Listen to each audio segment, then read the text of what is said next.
कल आपको इसके अंदर अंकीय प्रश्न चला गए थे प्रतिशत त्रुटि के।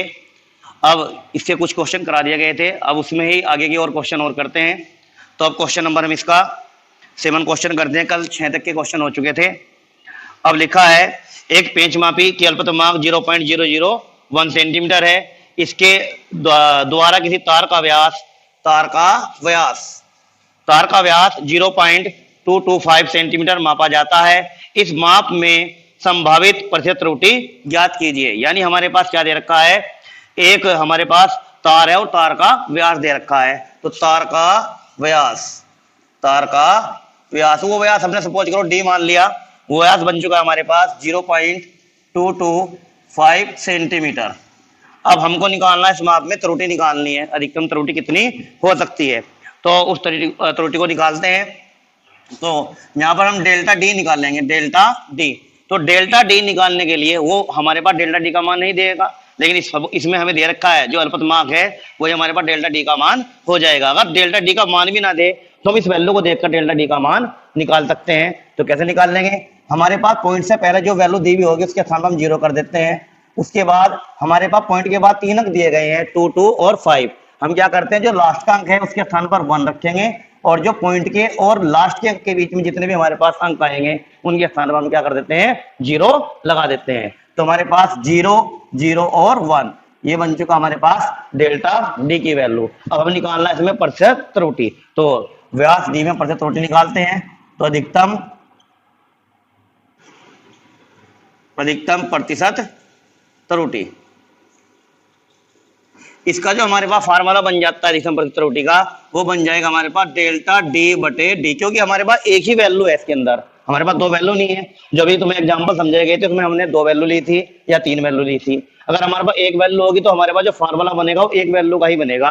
तो हमारे पास बना डेल्टा डी अपॉन डी और गुना 100, ये बन चुका हमारे पास। अब डेल्टा डी का मान कितना हमारे पास 0.001 और डी का मान कितना हमारे पास 0.225 और गुणा 100। अब हमने क्या कर दिया, पॉइंट से तो पॉइंट कैंसिल कर दिया। अब क्या करना है, 100 हमारे पास ऊपर है, 225 नीचे है। तो हमने क्या कर दिया, 25 से कैंसिल कर दिया। तो हमारे पास क्या बचता है 4 और 25 निम्मा हो जाएंगे 225। तो हमारे पास बचता है 4/9। अब 4/9 क्या करेंगे, हम भाग करेंगे। तो 9 से जब भाग करेंगे हमारे पास तो क्या आएगा, हमारे पास पॉइंट लगा 0 तारा 9 चौक 36 और फिर कितने बचते हैं 4, फिर 9 चौक 36, 9 चौक 36। तो हमारे पास वैल्यू जो आती है 444 आती है। लेकिन हमने क्या करा, जो उत्तर देंगे हम मैक्सिमम 2 ही पॉइंट तक उत्तर दे देते हैं। तो हमने आंसर निकला यहाँ पे 0.44%। और हम सामने क्या लगा सकते हैं, प्लस माइनस, क्योंकि हमारे पास त्रुटि जो है ये प्लस की भी हो सकती है और माइनस की भी हो सकती है। इसके बाद हम क्वेश्चन नंबर चलते हैं आगे की तरफ। क्वेश्चन नंबर 8 भी ऐसे ही करना है आप लोगों को। अब क्वेश्चन नंबर 9 देखते हैं। क्वेश्चन नंबर 9 में क्या करता है, एक छात्र प्रयोग द्वारा गुरुत्वीय त्वरण का मान 10 मीटर प्रति सेकंड स्क्वायर ज्ञात करता है, जबकि प्रमाणिक मान 9.8 मीटर प्रति सेकंड स्क्वायर है। प्रतिशत त्रुटि ज्ञात कीजिए। तो हमें क्या निकालना है, प्रतिशत त्रुटि को ज्ञात करना है। तो हमारे पास प्रमाणिक मान दे रखा है और प्रायोगिक मान दे रखा है। तो हम इसमें क्वेश्चन निकालते हैं। तो हमारे पास दिया, जो स्टूडेंट ने मान ज्ञात किया है उस मान को बोलेंगे हम प्रायोगिक मान, और जो हमारे पास का मान निश्चित रूप से दे रखा है किताब के अंदर या प्रमाणिक दे रखा है घर का, उसको बोलेंगे हम प्रमाणिक मान। तो हमारे पास यहाँ प्रायोगिक मान हमारे पास क्या हुआ 10 और प्रमाणिक मान हुआ हमारे पास 9.8 सेंटीमीटर प्रति सेकंड स्क्वायर। तो यहाँ लिखते हैं प्रायोगिक मान। प्रायोगिक मान हमारे पास जो हमने प्रयोग किया है या जो स्टूडेंट ने प्रयोग किया है उसको बोलेंगे प्रायोगिक मान, और वो दे रखा है हमारे पास 10 मीटर पर सेकंड स्क्वायर। एक होता है हमारे पास प्रमाणिक मान, जो शुद्ध मान है हमारे पास वो कितना है 9.8, उसको बोलेंगे प्रमाणिक मान। वो मान हमारे पास है 9.8 मीटर प्रति सेकंड स्क्वायर। अब बुक वाला पूछता है, जब उस स्टूडेंट ने प्रयोग किया हमारे पास वास्तव में मान कितना था जी का 9.8, और उस स्टूडेंट ने ज्ञात क्या किया हमारे पास 10 मीटर प्रति सेकंड स्क्वायर। तो हमारे पास कुछ त्रुटि आई, इस त्रुटि को क्या करना हमें परसेंटेज में बताना है। तो निकालते हैं प्रायोगिक मान में प्रतिशत त्रुटि। प्रायोगिक या तो लिख सकते हैं प्रायोगिक प्रतिशत त्रुटि या लिख सकते हैं प्रायोगिक मान में प्रतिशत त्रुटि। प्रायोगिक मान में प्रतिशत त्रुटि, प्रतिशत त्रुटि, इसका फार्मूला लिख देते हैं यहीं भी साथ साथ। जो हमारे पास प्रायोगिक मान में प्रतिशत त्रुटि होगी उसे क्या करते हैं, प्रमाणिक मान माइनस प्रायोगिक मान अपॉन प्रमाणिक मान गुणा 100, ये लगा देते हैं। प्रमाणिक मान माइनस प्रायोगिक मान अपॉन प्रमाणिक मान और गुणा 100, गुणा 100 कर देते हैं। अब प्रमाणिक मान हमारे पास कितना है 9.8 माइनस प्रायोगिक मान कितना हमारे पास 10 और प्रमाणिक मान हमारे पास कितना है 9.8 और गुणा कितना हमारे पास 100। लेकिन जब हम यहाँ पे क्या कर रहे हैं, हमारे पास जो प्रतिशत त्रुटि है ये मैक्सिमम प्रतिशत त्रुटि होती है। अगर हमारे पास माइनस की वैल्यू बचती है तो हम क्या दिखाते हैं, इसको पॉजिटिव वैल्यू में ही गिनती करते हैं इसकी। तो हमारे पास बचता है यहाँ पर 9.8 में 10 गए तो हमारे पास बचता है 0.2 और 9.8 अपॉन में और इंटू 100, तो पॉइंट से पॉइंट कैंसिल कर दिया। अब हमको उसकी वैल्यू को हल करना है, तो हल करने के लिए हम क्या करेंगे, इसमें ये बचता हमारे पास 50 और ये बचता हमारे पास 49, हमने 2 से कैंसिल कर दिया तो हमारे पास क्या आता है 100 अपॉन 49 और 49 से क्या करेंगे, इसका डिवाइडेशन करेंगे तो कितना होगा 49 दूनी 98, तो 2 पॉइंट कितना बचता है हमारे पास 2, तो 0 हमारे पास 0 आ चुका है। तो 20 में पहाड़ा नहीं चलता तो हमने 0 और उतार लिया तो हमारे पास 0, तो हमारे पास बच गया हमारे पास 200 और हमारे पास चलता है 49 दूनी 98, 98 196, तो हमारे पास चलता है ये 4 बार। तो इसके बाद हमारे पास क्या बचता है 4 पॉइंट लगाया 0 उतारा, हमारे पास क्या बचता है 40, 40 में पहाड़ा नहीं चलता है तो 400 किया, कितना किया 400, तो हमारे पास चलता है 8 बार। तो हमारे पास आता है 2.2 मैक्सिमम 2 पॉइंट तक निकाल सकते हैं 2.04% प्लस माइनस, ये वैल्यू हमारे पास प्राप्त हो जाती है। अब हम क्वेश्चन आगे की ओर चलेंगे।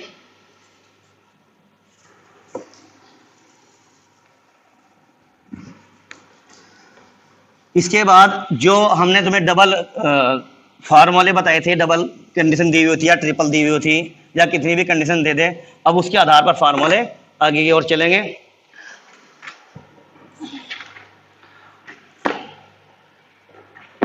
अब क्वेश्चन दिया हमारे पास, क्वेश्चन नंबर 12।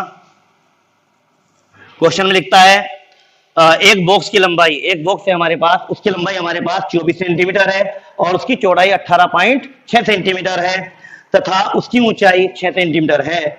बॉक्स के आयतन के नापने में हुई अधिकतम संभावित त्रुटि की गणना कीजिए। यानी हमारे पास एक बॉक्स दिया हुआ है, उस बॉक्स की लंबाई भी दी हुई है, उसकी चौड़ाई भी दी हुई है, उसकी ऊंचाई भी दी हुई है, तो हमने जब उसका आयतन की गणना की, उसके आयतन में हमारे पास कितनी त्रुटि आई उसको हमें प्रतिशत में ज्ञात करना है। तो हमारे पास लिखते हैं यहाँ पर बॉक्स की लंबाई, बॉक्स की लंबाई, लंबाई को हमने एल से रिप्रेजेंट कर दिया, एल बराबर दे रखा 24.0 सेंटीमीटर। उसके बाद लिखा कि बॉक्स की चौड़ाई, बॉक्स की चौड़ाई इसको बी बोल दिया, वो लिख रखा है 18.6 सेंटीमीटर। उसके बाद हमारे पास दिया है बॉक्स की ऊंचाई, ऊंचाई को हमने एच बोल दिया, वो लिखा है हमारे पास 6 सेंटीमीटर यानी 6.0 सेंटीमीटर, ये वैल्यू दी है। और उसने बोला है कि इसका आयतन मापने में तो हमें क्या निकालना पड़ेगा, पहले बॉक्स का आयतन निकालना पड़ेगा, उस आयतन के अकॉर्डिंग हम क्या निकालेंगे प्रतिशत त्रुटि की गणना करेंगे। तो हमें क्या करना है, पहले आयतन निकालना है इसका, तो आयतन निकालते हैं। तो आयतन के लिए बॉक्स का आयतन, बॉक्स का आयतन, बॉक्स का आयतन, जो हमारे पास बॉक्स है यहाँ पर हम देख रहे हैं लंबाई अलग है, चौड़ाई अलग है और ऊंचाई अलग है। जब लंबाई अलग है बॉक्स की और ऊंचाई अलग है, चौड़ाई अलग है, तो हमारे पास कैसे आकृति बनी, वो घनाभ बन गया। क्या बन गया हमारे पास, घनाभ। तो हमें क्या लगाना है, घनाभ का आयतन लगाना है, और घनाभ का आयतन क्या होता है हमारे पास, लंबाई गुणा चौड़ाई गुणा ऊंचाई। तो यहाँ लगाते हैं, आयतन को बोल दिया हमने v, तो आयतन क्या बन जाएगा लंबाई l और हमारे पास चौड़ाई क्या बन जाएगी b और ऊंचाई क्या बन जाएगी हमारे पास h, यानी लंबाई गुणा चौड़ाई गुणा ऊंचाई। अब हमारे पास जैसा हमने तुम्हें एग्जांपल समझाया था पिछली वीडियो में, तो हमारे पास वही कंडीशन बन चुकी है, आपको वहां समझाया गया था z इक्वल टू ABC, तो यहाँ क्या बन चुका है v इक्वल टू LBH। अब यहाँ पर हम क्या लगाते हैं, अधिकतम संभावित त्रुटि का फार्मूला इसमें प्रयोग करते हैं। तो यह हमने लिखा है यहाँ पर आयतन में अधिकतम संभावित त्रुटि, आयतन में अधिकतम संभावित त्रुटि, आयतन में अधिकतम प्रतिशत त्रुटि, प्रतिशत त्रुटि।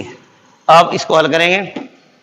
ये हमारे पास डेल्टा V अपॉन V गुणा मैक्सिमम और गुणा 100 ऐसे भी लिख सकते हैं। अगर आप हिंदी में लिखना चाहते हो तो ये हमने लिख रखा है, अगर आप इसे मैथमेटिकल रूप देना चाहते हो तो दे सकते हैं, बराबर। तो डेल्टा L अपॉन L गुणा 100 plus delta B upon B गुणा 100, वही फार्मूला ये हो रहा है, plus delta H upon H गुणा 100। ये फार्मूला बन चुका है हमारे पास। अब इसमें हमको वैल्यू पुट करनी है। तो हम देखते हैं कि हमारे पास डेल्टा L का मान कितना है, निकालना पड़ेगा, डेल्टा B का निकालना पड़ेगा, डेल्टा H का निकालना पड़ेगा। तो हम यहाँ निकाल रहे हैं डेल्टा L का मान, डेल्टा L का मान। अब मैंने तुम्हें कहा था जो पॉइंट होगा, पॉइंट के सामने की जो वैल्यू होगी हमारे पास, वहां पर क्या कर लेंगे, 0। अब हमारे पास इसके बाद में हमारे पास 0 ही है। अगर हमारे पास 0 है या ओनली ऐसा लिखा होता है 24 सेंटीमीटर, तो हम फिर भी क्या लिखते थे, 24.0 ही लिखते। तो हम क्या करते हैं, अब हमारे पास इसके स्थान पर एक ही अंक है 0, तो वहां पे क्या लगा देंगे हम 1, तो बनकर हमारे पास डेल्टा L का मान 0.1 सेंटीमीटर। अब निकालते हैं delta B। Delta B point से पहले हमारे पास क्या आ चुका है, 0। अब हमारे पास पॉइंट के बाद कितना है, मात्र एक अंक है, तो ओनली क्या लिखेंगे, 1 सेंटीमीटर। अब हमारे पास 6.0 है, तो हम क्या निकालते हैं, डेल्टा H। जब डेल्टा H निकालते हैं तो ये भी निकलता है 0.1 सेंटीमीटर। अब थोड़ा रफ में कंडीशन समझ लें। यदि हमारे पास कोई वैल्यू ऐसे दे रखी है 24.675 और हमें डेल्टा का मान निकालना, जब इसका डेल्टा का मान फाइंड करेंगे, यानी L का मान है सपोज करो है, तो हमें डेल्टा L का मान निकालना है। तो 0 पॉइंट, अब ये कितना, 675। तो मैंने कहा था जो लास्ट का अंक होगा उसके स्थान पर 1 और बाकी बीच में हमारे पास 0। अगर ऐसा होता हमारे पास ये, फिर क्या बचता हमारे पास, लास्ट का अंक क्या बन जाता, 7। तो हमारे पास क्या होता, लास्ट के अंक के स्थान पर 1, इससे पहले हमारे पास पॉइंट के और 7 के बीच में कितने हैं, मात्र एक अंक है, तो वहां क्या आ जाएगा हमारे पास 0। इस प्रकार के मान को फाइंड कर लेते हैं। अब वैल्यू लगाओ यहाँ पर, डेल्टा L का मान कितना हमारे पास 0.1 और L का मान हमारे पास 24.0। अब उसके बाद गुणा 100 प्लस डेल्टा B का मान हमारे पास कितना है, 0.1 और B का मान हमारे पास है 18.6 गुणा 100 प्लस डेल्टा H की वैल्यू कितनी हमारे पास 0.1 और H की वैल्यू हमारे पास 6.0 और गुणा 100। अब क्या करते हैं, इनके पॉइंट को कैंसिल कर देते हैं और उसकी कैलकुलेशन करते हैं। तो हमने क्या करा, पॉइंट से पॉइंट हटाया, यहाँ पॉइंट से पॉइंट हटाया और यहाँ पॉइंट से पॉइंट हटाया। उसके बाद 0 से 0 को कैंसिल किया, यहाँ पर 0 को 0 कैंसिल किया। अब हमारे पास क्या बचता है, यहाँ पर 5 और यहाँ बचता है हमारे पास 12 और इसे कैंसिल करते हैं तो हमारे पास क्या आता है, यहाँ हल करके 50 आ जाता है और इसे हल करते हैं, ये आता है हमारे पास 93, यानी 9 में 18, 2 तिया 6 और यहाँ पर आता है हमारे पास, इसको हल करते हैं, 2 से काट दे, 2 पंजे 10 और 2 तिया 6। तो कुल मिलाकर हमारे पास ये बचता है 5/12, ये 25 में निकलेंगे सारे के सारे, 50/93 और ये निकलता है हमारे पास 5/3। अब हम क्या करते हैं, इसको हल करते हैं, ये सब परसेंटेज में है हमारे पास इस प्रकार।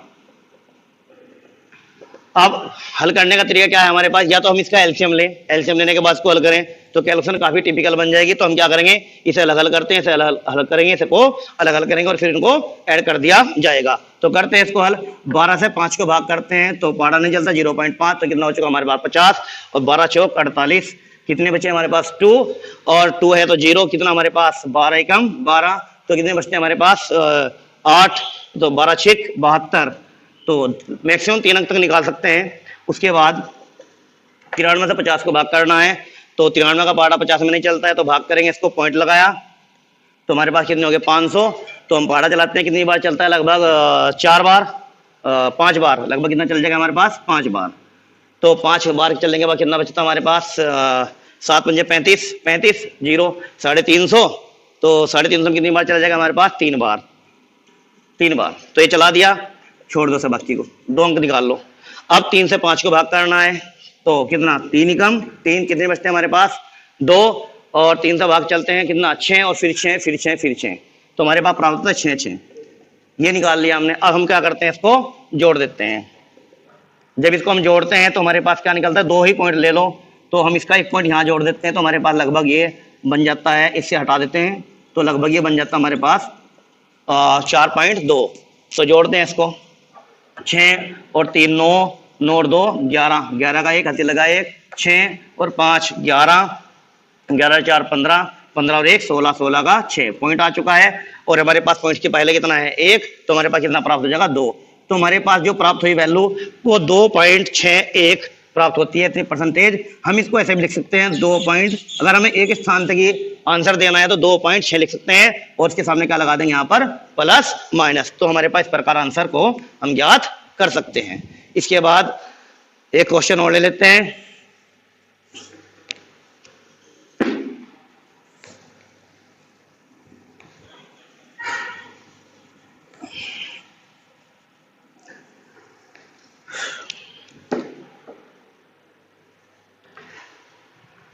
क्वेश्चन नंबर 13, क्वेश्चन नंबर 13 पे लिखा गया है घनत्व मापन के प्रयोग में, यानी हमें घनत्व का मापन करना है। घनत्व मापन के प्रयोग में एक वस्तु का जो द्रव्यमान है वो 7.34 ग्राम है तथा आयतन 13.4 घन सेंटीमीटर मापा गया है। परिमाण में कितनी अधिकतम प्रतिशत त्रुटि संभावित है, इसको गणना कीजिए। तो हमारे पास क्या दे रखा, वस्तु का द्रव्यमान, तो यहां लिखते हैं वस्तु का द्रव्यमान, वस्तु का द्रव्यमान।